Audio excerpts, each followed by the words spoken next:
Good morning mga guys. Another vlog, another araw na naman, umaga. Sana wag umulan. At nagagayak yung asawa ko ng kanyang ititinda ngayon. Para magtinda siya. Sana naman wag siyang ulanin. Kasi may banta ang atin kalikasan na may bagyo daw na darating. Sana naman wag dumating.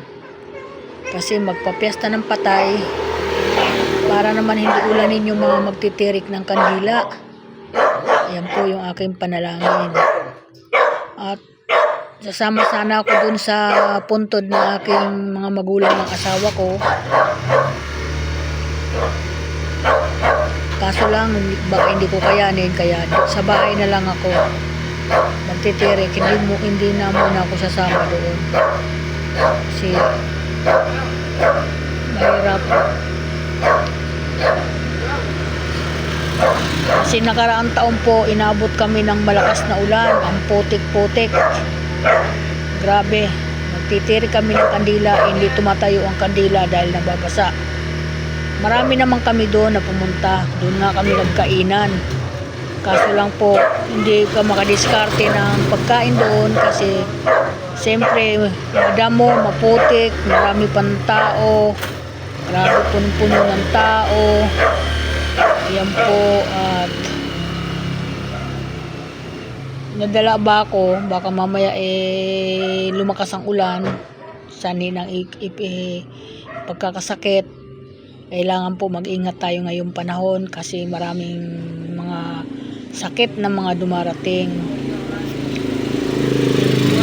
gaya ng mga lagnat, ubo, sipon. Kaya kung maaari, sa bahay muna lang ako muna, di ako sasama sa kanila. Kaya okay, welcome to my vlog. At good morning sa mga follower, good morning everyone, good morning for watching. Sa lahat ng mga anak ko, good morning. Yung lahat ng mga nagraras ng hanap buhay bago magpahinga sa piyesta ng patay, magpahinga muna sila ng mga ilang araw kasi para ma-relax naman sila. Yan. At hindi ko alam yung asawa ko kung magpapahinga yan kasi katwiran niya para daw siyang magkakasakit pag magpapahinga. Hello, good morning po. Yan. Daming sasakyan dito, grabe, maya maya may dumadaan. Maliit lang itong lugar namin, maliit lang itong subdivision, pero napakadami siksikan na sasakyan, sari-sari, motor, tricycle, mga sasakyan, mga kotse, mga van. Yan, kaya maya maya may humaharurot dito sa harap ng tindahan ko. Ayan po. So maya maya maaari pumunta ako sa palengke, bibili na ako ng malagkit, taka-asukal, kasi gagawa nga po ako ng biko. Hindi ko alam kung ano pang magagawa ko sa 31. Ayan po. 31 ako. Mari, hindi ko lang ako magmumuron ako. Kasi gusto ko matikman yung muron na maalat. Yung asin lang ang halo. Tapos sa umaga isasawsaw ko sa kape.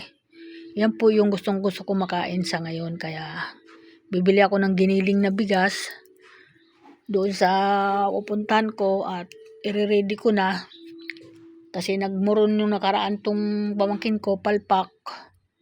At ang ginawa nila, hindi bigas na giniling, kundi malagkit na giniling ang ginawa. Kaya hindi namin makain. Dahil dumidikit sa ngala-ngala. Iyan ang nangyari. Kaya uulitin ko yung paggawa. Ngayon, ako ang gagawa, ipababalot ko na lang sa kanya. Itatry ko lang, hindi ko pa sigurado kung makakagawa. At taka magpapasalamat din ako sa aking pag-angat ng follower ko na magto-200 na ako. Kaya ako nagpapasalamat sa aking mga supporter at mga sumisuporta kay Nanay Linda. Sobra ako nagpapasalamat sa inyo mga guys, mga idol, mga I love you to, I love you so much sa inyo. At good morning sa lahat at ingat po. Lagi lang po tayo mag-iingat. Yan po yung aking kahilingan sa Panginoon. Ingatan sana tayo, malalusog, malalakas. Gitong pong pagsapit ng atin panibagong taon uli. Ayan po. Thank you so much. Bye-bye. Bye-bye po sa inyo.